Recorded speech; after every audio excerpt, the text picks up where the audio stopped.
So they all came to a collective decision to let me go.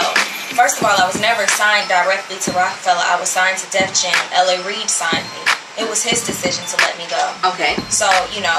You might never have heard of the name Teairra Mari, and that's because the once-hailed promising talent and potential chart topper saw her career take a downward turn just a few years after making her entrance into the music industry. This sudden dip made many people curious about what transpired during that period. Recently, Teairra made a public appearance, revealing the reason she didn't make it in the music industry. The most surprising thing about her revelation was the mastermind behind her misfortune, which happened to be Beyonce. She said she ruined her career because she did not want Teairra to become as popular as she was. In this video, we will delve deeper into this allegation. So, did Beyonce really ruin Teairra's career because she didn't want her to become more famous than her? Watch on to find out. Back in 2005, Teairra was signed to Jay-Z's Rockefeller Records by the legendary rapper himself. She was a talented 17-year-old girl. Under Jay-Z's management, Teairra released the song Make Her Feel Good from her first album. Like the title of the song, it really did make her feel good to see her debut song climb the charts. I mean, what could be better than having Jay-Z head your project, as well as the honor of being called the Princess of Def Jam Records?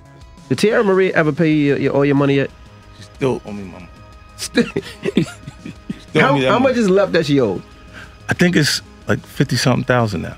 Teairra was called the Princess of Def Jam Records by Jay-Z, and knowing who Jay-Z was, he wasn't someone to play around with compliments, which showed just how good Teairra was. But the girl's dream was short-lived. He has this outrageous song called Pawnee Replay,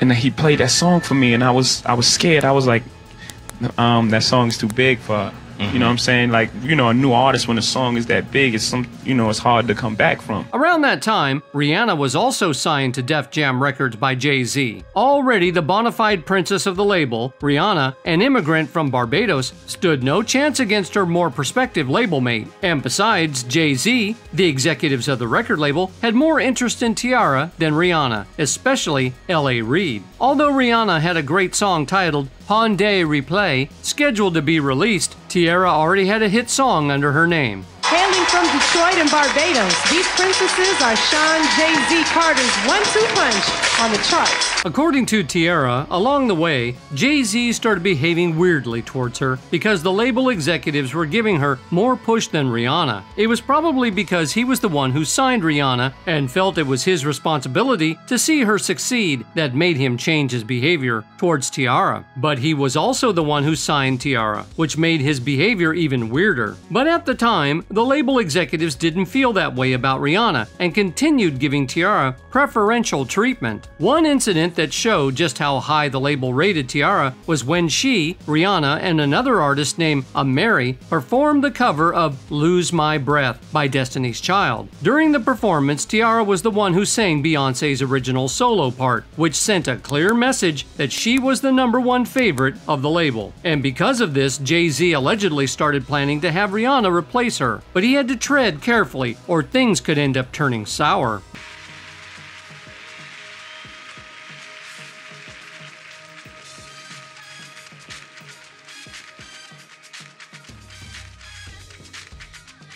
Not long after, the chance for that came when the label decided to have a show where Rihanna and Teairra performed. Beyonce was also present at the show, and she ended up sitting beside L.A. Reid. Whether this was a coincidence or her plan all along, we'll never know, but the outcome of the show seemed to have pointed to the latter. At this time, Beyonce was already well known in the music industry, having achieved success both as a member of Destiny's Child and as a successful solo artist. As a result, her opinion on a person or issue would be readily accepted by people in the industry. Also, she was already dating Jay-Z at the time, which made her the ideal person to assist Jay-Z in persuading L.A. Reid to support Rihanna rather than Teairra Mari. So, at the show, both Rihanna and Teairra performed well, but Beyonce only had eyes for Rihanna, which wasn't a surprise with reasons we now know. Then, after the show, she turned to L.A. Reid and told him what would change the lives of Rihanna and Teairra completely. Oh, definitely. I was 17. I'm 22 now. I'm like a totally different person.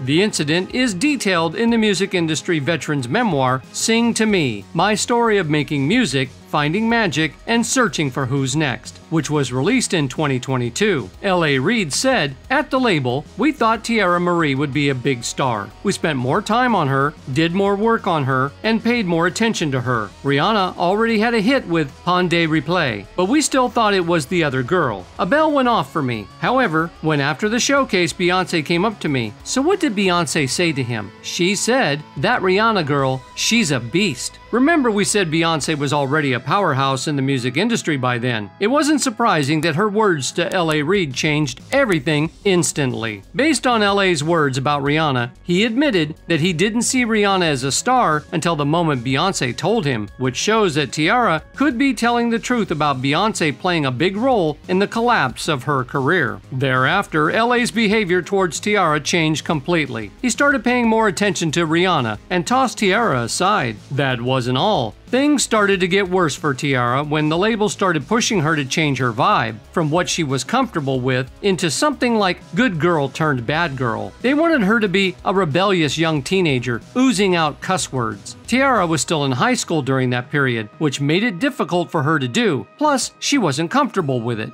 Speaking my mind a little more, but in a more classy way. The first time I spoke my mind, I didn't care what I said. I didn't bite my tongue at all whatsoever. Meanwhile, Rihanna wasn't having any problem adjusting to the demands of the label. Even she was more than happy to bring on that vibe since she was the baddie type from the onset. However, the last thing that broke the camel's back for Teairra at the Def Jam Records label was when she released her debut album, which was presented by Rockefeller Records. The label had high hopes for the album. Unfortunately for Teairra, the outcome of the album didn't meet their expectations. The album sold 69,000 copies in the first week of release and charted at number 5 on the Billboard 200 chart and at number 2 on the top R&B hip-hop chart. Now, looking at these figures, they were good results considering that they were coming from a rookie. Most artists don't even chart in the first 100 of the Billboard 200 for their first album, but the label was looking for something exceptional from a rookie, not good. They ended up dropping Teairra from their record. Speaking about the incident during an interview with All Hip Hop Alternative in 2008, Teairra said, "I had just got a call out of the blue because I had gotten cut my second advance and everything to record my second album. I got a call one day. They were just like, 'Yeah, we're going to be letting you go. You're young, and we believe you will be able to have a prosperous career without us.' It's kind of like throwing me out in the cold, really. That's how I kind of look at it, because we were all supposed to be like a close family." She further reveals that she hasn't gotten any calls from Jay-Z since that day. She said, "I called Jay-Z my father. He was like a second father to me. So, to just be thrown out and to not get a call from Jay was a bit heartbreaking. You know, we live and we learn. But being that young and inexperienced, I didn't know. So I took it pretty hard." No, we're going to be letting you go. You're young. You have a bright future ahead of you. You know, the womp talk. And that's how it happened. But that was not all. What further convinced Teairra that it wasn't because of her performance that the label dropped her, but that they were trying to get rid of her, was the fact that just a couple of weeks after the release of her debut album, Rihanna also dropped hers, titled Music of the Sun. What was interesting about this is that 69,000 copies of it were also sold in the first week, just the same unit as Teairra's, and it only peaked at number 10 on the Billboard 200, meaning that it charted below Teairra's album. However, Rihanna wasn't dropped as she was, and not only that, she was given more and more opportunities to establish her worth to the label, an opportunity Teairra was never given. Now, we're not saying that Rihanna didn't earn her position. After all, we all know that she was made to release an album almost every year for 6 to 7 years. However, according to Teairra, the issue wasn't that Rihanna wasn't given another chance, rather that she was denied the same opportunity to prove her worth to the label. She thinks it was Jay-Z and Beyonce's strategy to eliminate her because she was deemed a competitor. You know, confused because I didn't know why. He was like a father figure at the time, but right now, I can't say that because, you know, I don't talk to him anymore. And he didn't even call me and tell me bye-bye, so, you know.